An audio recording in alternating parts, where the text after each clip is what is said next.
Ciao a tutti. Mi chiamo Sergio. Ehm, ehm, Sono stanco. Vorrei dormire e ho fame, ma dove parlare italiano?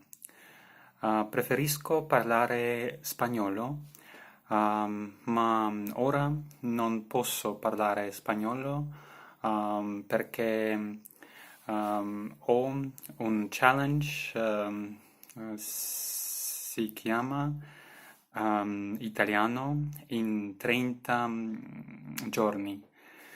Um, è un po' difficile, ma non è difficile capire italiano, perché parlo un po' di spagnolo e francese.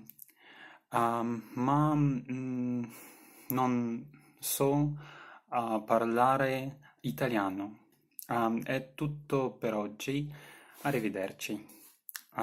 Вось, насамрэч, сёння слухаў шмат падкаста.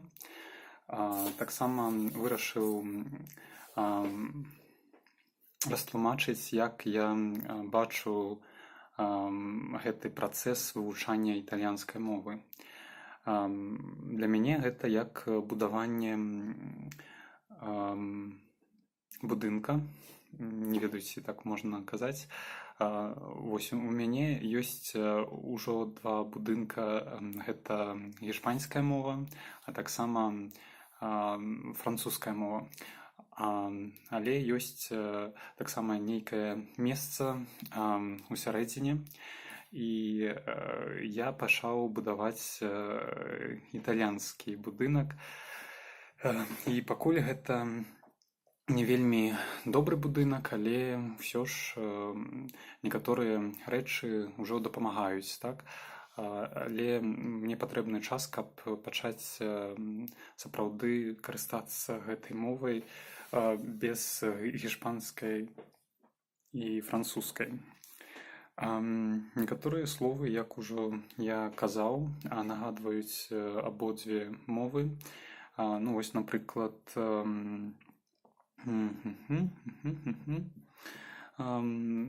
як цябе завуць? Як цябе завуць? Па-іспанску гэта будзе «como te llamas», па-італьянску «come ti chiami».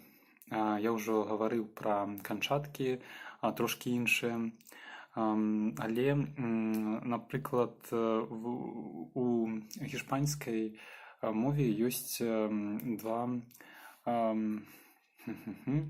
дзеясловы «estar» і «ser». Яны перакладаюцца як «быць», але маюць розныя значэнні. У італьянскай мове таксама ёсць гэтыя словы, яны называюцца «essere» і «stare», але ўсё ж яны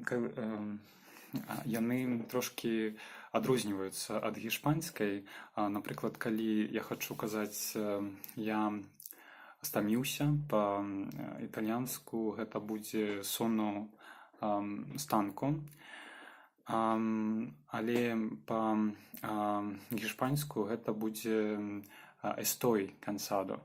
Выкарыстоўваюцца розныя словы. Вось.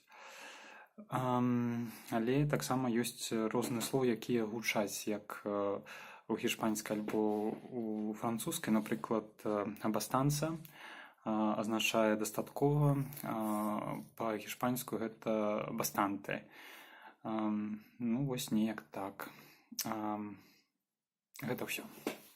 Да пабачэння.